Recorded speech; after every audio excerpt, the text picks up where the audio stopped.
Suzan Perry, the Block Agency. Of course I will, honey, and I'll teach you English. Mama teach. You know, Lee, I'm getting ready to write a book. You? What about? A book on your so-called defection. I went to Washington and did some research. Mother, I don't think you should write about that. You ran off and I had no idea of knowing whether you were dead or alive. It's a good story. I don't want you writing a book about me. It's not got nothing to do with you. It's about my life and what happened to me when you went off to Russia. When Lee was in the Marines, I had to quit my job due to an injury I received working at the candy counter of the Fair Ridgely store. I reached for a glass jar on a shelf and it slipped off and fell on my head. My face was swelling and spastic on one side, but doctors couldn't find the trouble.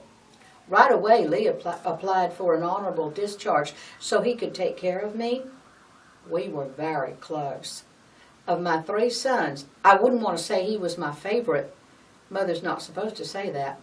But I always had a special place in my heart for Lee. Since he signed up with the Marines, I had seen very little of the boy. So I was happy when he was coming home. But he stayed only 3 days. He said he was leaving to work on a ship in an import-export business. Imagine my heart would break. A month later, I hear on the radio, Fort Worth man Lee Oswald defects to Russia. I went out and got the paper, but the article didn't say where in Russia Lee was. I had to find out, so I wrote a letter to Khrushchev. I said, "Dear Mr. Khrushchev, I would be forever grateful if you would let me know Lee's possible whereabouts. I'm very much concerned, as a mother naturally would be." Well, Khrushchev didn't answer. So I made a trip to Washington, D.C.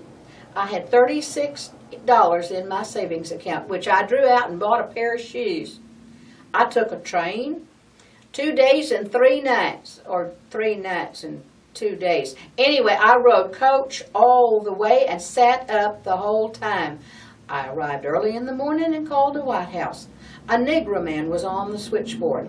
I told him, "I need to speak with President Kennedy."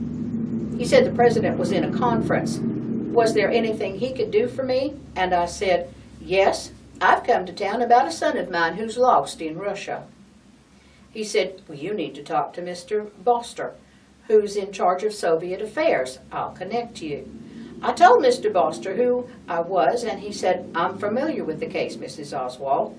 I said I was convinced Lee was an agent working for our government.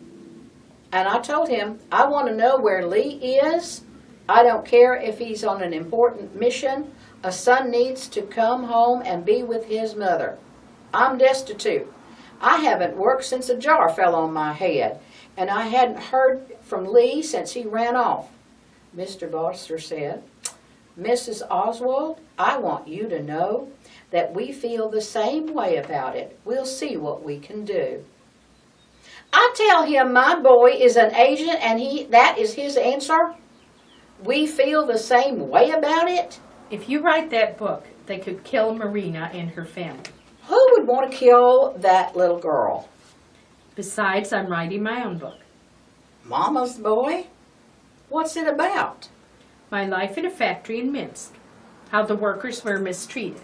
Well, who wants to hear about life in a factory? Some people are interested. Well, if you say so.